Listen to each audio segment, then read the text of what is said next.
จมเซอร์คริสต์มาสค่ะยองยอตั้งคิดจุภาพเป็นเจ้าเป็นลูกเลินเกิดเจ้าสุดเถิดเสียแล้วเลยเฮาคาลูเฮ็ดตั้งอันยองยอตั้งอันยุ่มมัดตั้งอันเฮาคาดิ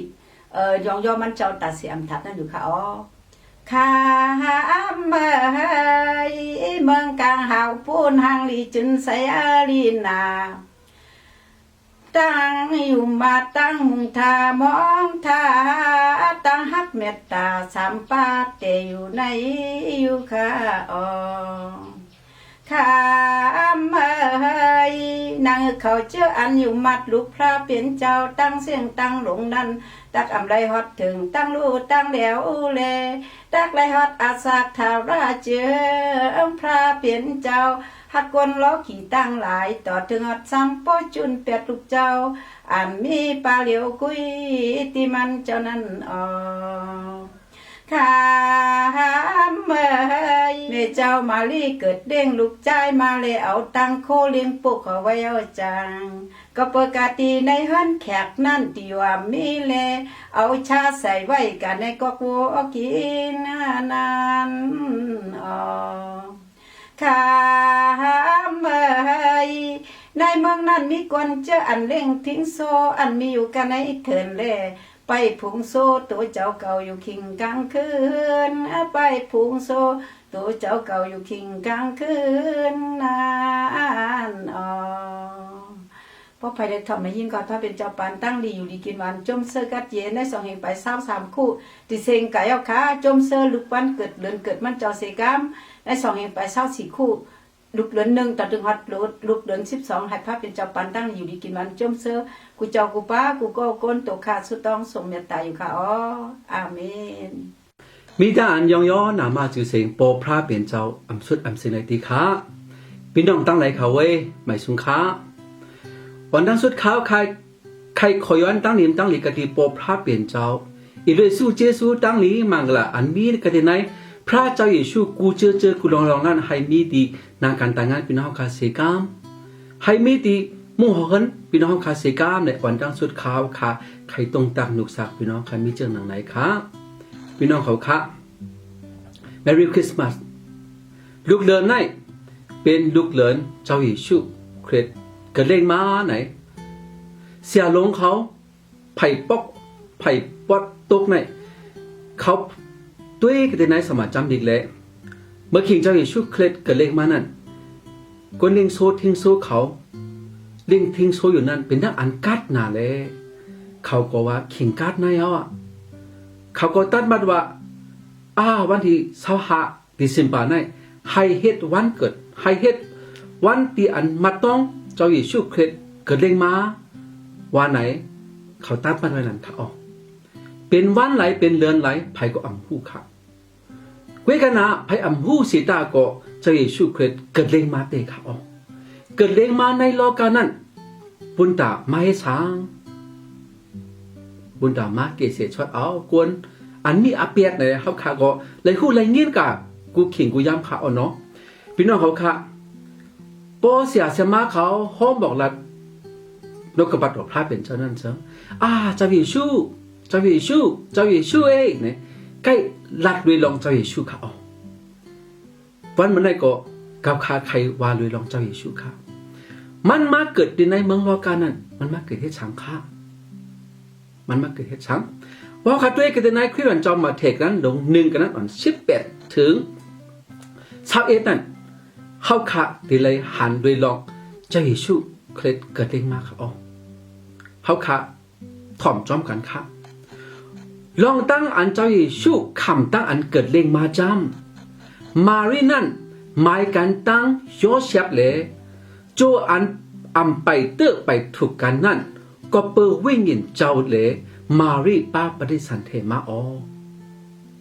บอกขัดตัวนั่นเสิงมารีดังโยเซฟนั่นหมายกันตั้งกันครับไปกินแขกกันเด้อค่ะเขาตีห้องปูเกเขาปีน้องเขาเสียเลยมั่มมานกันมั่มหมายกันค่ะอ๋อเพราะว่าจินแขกนั่นเสิงเพราะเขาขัดตัวที่ไหนสามารถจำอีกนั่น7 วันเนี่ยเขาอ่ะเขากินแขก7 วันค่ะวิกันน่ะหมายอันวันนั่นจะว่ากินแขกเด้อค่ะไรเตอร์ไรถูกกันเด้อค่ะ กุยกันนาวิ่งเงินวัดจังเจ้าให้มารีป้าปฏิสันเทป้าต้องมาค่ะอยู่ใน19นั่นเสริมโพไหมมันย่อเสียบนั่นเปลี่ยนก้นอันนี้เลยอำไข่ให้สรีมารีลูกไผ่นากวนเลยมันจังมีใจอันไปเปียดติดอ้อนะครับโพไหมมันอำได้โพนะครับเป็นหมากวนอันไหมมันอันเป็นย่อเสียบนั่นก็เปิดเป็นก้นลีครับก็เปิดเป็นก้นลีเลยอำไข่คือสรีมารีลูกไผ่นากวนค่ะเมื่ออันมันอะไรเงี้ยนังมารีป้าประเดี๋ยวเสด็จนั่นเสิงมันจินจัดตัวมันค่ะมันออกมันจำปองตัวเจ้ากับว่าเพราะว่าไปกินแขกกันเลยป้าประเดี๋ยวเสด็จนั่นเสิงเปิ้นตีเอามาทีเนี่ยทิมตายค่ะโยเชบะก็เปิดเก่าเลยมารีในป้าประเดี๋ยวเสด็จมันคือมันติดไปเบียดตัวลอยมันติดไปเบียดติดเย็นเสียวเลยมันว่ามันเป็นคนมีอาแปดมันถังที่ไหนตัวมันเลยมันใครจุ่นเปียดมารีติดเย็นที่ไหนมันมีตั้งจำตั้งปองครับตีอาแปดเช้านั่นเมื่ออันมันจำปองเจอนั่นอยู่นั่นเจอแต่มันกังเอาพระเป็นเจ้าปองมากกตีมันในตั้งอันมันวันผ่านเดว่าเมื่อมันจำปองใครสุนเปียดตีนางมารีนั่นเชิงแต่มันกันหอมโปมาเสียวเลยมาดัดกันดีมันเมื่ออันมันนอนพันนั่นเขาหลังจากนั้นโยเชฟลูกใจต่าไว้ด้วยอย่าไปโกนลองตั้งอันไรซิมเอาเมไหมเมื่อมารีนั่นปฏิสันเทอันเตกันไหนมันนั่นก็เปิดวิ่งหยินมดจังเจ้ามันตักเกิดเลขลูกใจมาพี่น้องเขาค่ะอันพระเป็นเจ้าตัดหนึ่งเลยนะมีเสียเจ้าเสียเมียวข่าวเพราะเป็นกวนเขาขาเนี่ยตีลาปะเฮ้ยกวนว่ะมันตีเกิดลุกไรมาจีนังก็เพราะว่ามีโผจังหวัดจันจีนันครับบอกขาดด้วยสภาวะอันวันนั่นใจเขาเพราะว่ามีโผนั่นเองก็บ้าปฏิสันเทมันนั่นเป็นไรครับกุยกันนะพระอันวันนั่นเป็นไรเนี่ยมีครับก็เพราะนั้นเนี่ยก็เปิดวิ่งหินบดจังเจ้าเลยนั่งมารีในป้าปฏิสันเดมาเขาลูกใจนั่นว่ะเปิดอันเป็นก็อันตักเกะช็อตเอากวนเมียวตูเจ้าเก่ากันในอาเปียดเลยตักไล่ห้องเฮ็ดจือเยซูเนี่ยเขาเยซูในอัตเตเปมันเป็นช้างก็อันเกะเสช็อตเอากวนเมียวตูเจ้าเก่าตั้งเสียงตั้งหลวงกันในอาเปียดเขาพี่น้องเขาค่ะโป้ตูใจเข้าคาว่าเข้าพี่อาเปียดเจ้าเยซูที่มาเกเสียชดเอาเข้าเขามันจวนลงมาค่ะ2 เฮงปีไปค่ะเข้าคาด้วยกันในเปียกกระเด้งเข้าคาคริสแต่กริสปีเครด2 เฮงไป23ค่ะ2 เฮงไป23มึงนั้นพอดีเข้า2 เฮงไป24ค่ะคริสแต่กริสปีเครดเลยครับมันเกิดมาตาตีมาเกเสชดกวนมีอาเปียดกันในเมืองโลกาเนี่ยครับพอเขาข่าวว่ามีอาเปียดตัวเขาข่ามีอาเปียดเจ้าเยซูข้าตัดหนังไรค่ะเกเสชดข้าที่นั่นอาเปียดข้าเสียกันเพราะวันไหนมันมาเกกันหรือเขามันมีหิมปีน้องเขาข่าตาสีทัดค่ะพระเป็นเจ้าเยซูก็เป็นกูเจอกูเมียวเขามันเป็นการอันมันเป็นค่ะเป็นก็อันเกเสชดเสียมก็อิมานูเอล่าก็พระก็มันก็เป็นค่ะอิมานูเอล่าพระอันวันนั้นพระอันอยู่เยี่ยมจามเอาค่ะเพราะค่ะตุกกี้เนี่ยเขาขาย้อนหาดีเจ้าเยซูค่ะข้าตัดหนึ่งไรค่ะ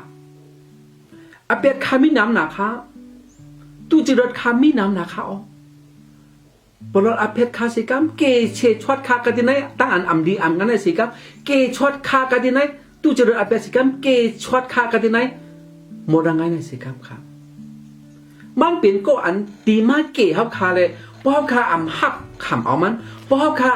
ห้องปั้งเอามาคือมันมาเกเขาคามันจึงตีมาเกครับ มันมาเกก้นกูโก้ค่ะอำใครคือก้นสีโก้สีก้นลูกซุ่มค่ะออกที่นายจำโยฮันกันหลง3กันวัน16บ่เจ้าเมฆาห้องความกันอันก็อันอยู่มัดลูกเจ้าตั้งเสียงตั้งโลงอ่ะตักอำไรลูกไรซุ่มตักอำไรลูกไรเหลียวกันที่ไหนอับเปียกตั้งอำไรลูกไรเหลียวกันที่ไหนมอระไงค่ะออกเฮาคาหากู้สู่ตั้งลีเฮาคาลีคาออตาที่ป้นวัดงอะไรจ่องที่ป้นวัดเต้ค่ะหือกุ้ยกันนะเจ้าอิชูนั่นให้เฮาคาป้นวัดกันที่ไหนอับเปียกให้เฮาคาป้นวัดกันที่ไหนงอะไรเป็นเจ้าอิชูกุ้ยค่ะออกจีไหนรู้อันเฮาคาเฮ็ดได้กู้สู่ตั้งลีนั่นรู้อ่ำป้ามาจอมคาตีมีขอถามเขาพี่น้องเขาค่ะกู้สู่ตั้งดีอันเอาคาเฮ็ดอันเอาคาลูปันก้นตุกก้นพันอันเอาคาลูปันก้นจากก้นอึบอันเอาคาลูปันก้นอันลูก้นไข่ก้นเป็นจื้อนั่นเสริมมันมีจะล้างไว้กะทีเจ้าเยซูเขาบ่เอาคายุ่มมัดเจ้าเยซูนั่นเสริมตั้งลีมังกลาอันเอาคาเฮ็ดไว้ตีมาชมหลังเขาว่าขึ้นค่ะพี่น้องเขาอย่าไปไม่ใจเมื่ออันเฮาคาอ่ำฮู้จักเจ้าเยซูนั้นเฮาคามุงมองเน็กปังเฮาคาลู่เฮาคาตั้นเฮาคาเฮ็ดตั้งดีกู้สู่นำนั้นเป็นอันละลายด้วยเขาว่าเมื่อเฮาคาฮู้จักเจ้าเยซูมาเฮาคายุ่มเจ้าเยซูมานั่นเสริมเจ้าเยซูในเกเสชดเอาเฮาคาที่ในอับเปียกอะไรสิอ่ำกาด้านอันเฮาคาเมื่ออันเฮาคาอ่ำฮู้จักเจ้าเยซูเลยเฮ็ดกู้สู่ตั้งดีจอยแถมกวนตุกกวนผานเล่งรู้อันกวนลูกจินนั่นเสริมตั้งดีมังหลายตีมากกะดีเฮาคักขึ้นค่ะเอาพี่น้องเขาเฮาคาเฮ็ดกู้สู่ตั้งดีได้อ่ำดวดงาไรสีตาโกเฮาคายุ่มเจ้าเยซูอันเจ้าเยซูมากะดีในเมืองโลกานั้นตาตีเกเสชดเอากวนมีอาเปียกเขาอ่ะพี่น้องเฮาค่ะกวนซื้อโตจ่องที่มีหือที่ในเมืองโลกานั้นมองก้นว่าอันนั้นเนี่ยซื้อตัวก็แต่เมื่อก้นเล็กก้นไว้บ้านอ่ำเฮ็ดอับเปียช้างก็ละจังนั้นครับออกกุ้ยกันนะดีในสมัยจำเด็กสำราบว่าก้นซื้อตัวอัมมีว่า1ก็อัมมีเขาอ่ะก้นซื้อตัวอัมมี1ก็อัมมีเขาขัดด้วยก้นกำจังตรามีเขาก้นอยู่อันเพิกใสตั้นชินมีเขากุ้ยกันนะในสมัยตราว่าก้อนหนึ่งก็อ่ำซื้อโตก้อนหนึ่งก็อ่ำซื้อโตว่ะอ่ำมิกสิก้อนเขาเขาขัดตัวพาริเซ่เขากำจังตราเขาลู่10 ปุ่นหนึ่งมันเหรอ10 ปุ่นเขาอาซาช่องเขาอึบยักตั้งกินเสียวเลยเขาอ่ำกินเขากินน้ำเสียวเลยเขาสุดท้องมีขาออกเจ้าเยซูตั้งลาดเขาลาดว่าสู่เขาได้เหมือนจะนั่งคุมสร้างเข้มอ่ะตั้งนอกแก่หางลีว่าตั้งในสู่ในตุ่นเนาเขาอ่ะพี่น้องเขาเช่นนั้นค่ะเฮาคาใครเฮ็ดกู้สู่ตั้งลีเฮาคาใครหลุดใครตั้งเช่นนั้นหือสิตาโกเพราะว่าอำไรเจ้าเยซูเพราะว่าอำฮู้เจ้าเยซูนั้นเถิงเจ้าเยซูลาดว่าสู่ในว่าเหมือนกับตั้งนอกแก่หางลีว่าตั้งในสู่ในเป็นตุ่นเนาเขาอ่ะพี่น้องเขาก็เป็นในเจ้าเยซูจ่อลงมากันในเมืองโลกานั้นเฮาคาหลูมวนเสือมวนเปียวเสียแล้วฮับคำเอาเขาโลกาเสือเปียวเจ้าพระมาเหยาตาตีโลกาเสือเปียวอันนั้นใครให้ตั้งนี้เมื่อกว่านั้นก็ก็เป็นเจ้าเยซูเฮาฮู้จักเจ้าเยซูเนี่ยตั้งนี้มังละอันเฮาใครเฮ็ดไว้นั่นหายหลายกะมันดีป้ามาจอมเฮาเขาพี่น้องเขาก็เป็นนั่นแหละอันเจ้าเยซูตั้งไหนเนี่ยไม่เสียเจอเสียมีโอกาสเฮาคาตกจุ่มไหนตั้งอันอยู่ลีกินวานาเจ้าเยซูในนามาจือเสียงมันก็ลาดว่ามันเป็นเสียโมยาตมาต่อจีก่อนหนึ่งค่ะพี่น้องเขาค่ะเฮาคาโลยุ่มย้ำนับถือมันเฮาคาโลสุดต้องหามันค่ะย้ำมาเหลียวเนาะเฮาค่ะปนมา2 ปัดนั่นก็ค่ะไอโคเจ็บต้องก็ลีค่ะย้ำเหลียวก็เปิดจีซูมันเจ้าค่ะเปิดข้าก็กินยาข้าก็สุดต้องหายกับเขาพี่ พี่น้องเขาว่าย้ำมาเหลียวตีโมมีค่ะตีโมเปลี่ยนค่ะอ๋อข้อเจ็บไอต้องอันดีเฮาค่ะยาก็กินค่ะสุดต้องค่ะเอาเฮียงตึงสองไผ่ค่ะมันเป็นเจ้าโมยาลงค่ะยาก็มันเป็นเจ้าอันเฮาค่ะอิงปึ้งค่ะอ๋อ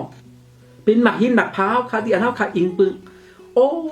ย้ำมาเหลียวเฮาค่ะตุ้ยสึงถึงวันเมืองเฮาค่ะที่อิงปึ้งอัมมีค่ะที่อันลมซุ่มที่อันแกะเคให้กังเฮาค่ะในอัมมีค่ะเฮาค่ะลูกเอาเจ้าเยซูให้กังเฮาค่ะเจ้าเฮาค่ะเว้ยเจ้ามาหินหมักพาค่ะเว้ยให้กังขอเคลื่อนข่าวค่ะสิครับสุดต้องค่ะจื่อเสียงมันเจ้าสมีอย่างแทงพระเหนือพระเจ้าเหนือเจ้าคุณเหนือคุณเขาอ่ะพระมีโลกในเมืองโลกนะพระนำน่ะพระเหนือพระเขาอ่ะเจ้าเหนือเจ้าเขาอ่ะคุณเหนือคุณเขาอ่ะพี่น้องเขามันเป็นลูกพระเป็นเจ้าอำนาจคันเป็นค่ะก็เปิดสังก็เปิดวิ่งหนีมวดจังเจ้าให้นางมารีเนี่ยป้าปฏิเสธมากครับเฮาขาอำตัดหนึ่งไรซะก็เฮาขาสู้ต้องเฮาขาเอฮะจื่อเสียงเจ้าเยซูสิครับเจ้าเยซูอันตีมาเกเสชดเอากวนเฮาขาอันไม่ได้อเปียในเวแค่เราเกเสชดเอาขาสิครับแค่เราเกเสชดเอามีตาสู้มุ่งหอเคินเฮาขาสิครับแค่เราเกเสชดเอาเฮาขาที่ในอันตกจมในอเปียในสิครับเพราะขาสู้ต้องในนั้นเสริมพี่น้องเขาขาเจ้าเยซูทอมันเสียเลยเจ้าเยซูปันขอตอบพี่น้องเขากำเดียวเขาก็เป็นนั้นพี่น้องเขาขาโลกาตาเดจงเสือนั้นเจ้าเยซูมาขายเอาเขาขาลูฮับคำเอามันเสียเลยเขาขาลูปันที่อยู่กับที่มันค่ะป่วยวันเจ้าเยซูเกิดเล่งมานั่นเชิงอำใจว่าป่วยทุกพิงทุ่งป่วยภาษาอันเดียวค่ะป่วยปุ่นดาพี่น้องเจอคือกวนมีในโรงกำผ่าทั้งเสียงทั้งหมดค่ะอ๋อก็เป็นอะไรพี่น้องเขาค่ะจากมันเหมือนไงกะเพราะขาเลยหู้เลยเงี้ยเสียงแล้วก็ประตบพระเป็นเจ้าเลยลองใจชุนันเสริมใจชุในมาในเมืองเรากันนะเฮ็ดสังมาเกเสชดเอาคนนี้อาเปียดเพราะขารับคำเอาวันเหมือนไงเขาขาแต่หรือได้ตั้งเกชดวันเหมือนไงยาโกเขาขาหลุดทอมความโนกบัตรตัวพระเป็นเจ้าเสียเลยเอาเองแห้งกันสิครับให้พระเป็นเจ้าปันตั้งนี้พี่น้องเขาค่ะตาเสียอัมตาสิกรรมเลยอาเมนค่ะ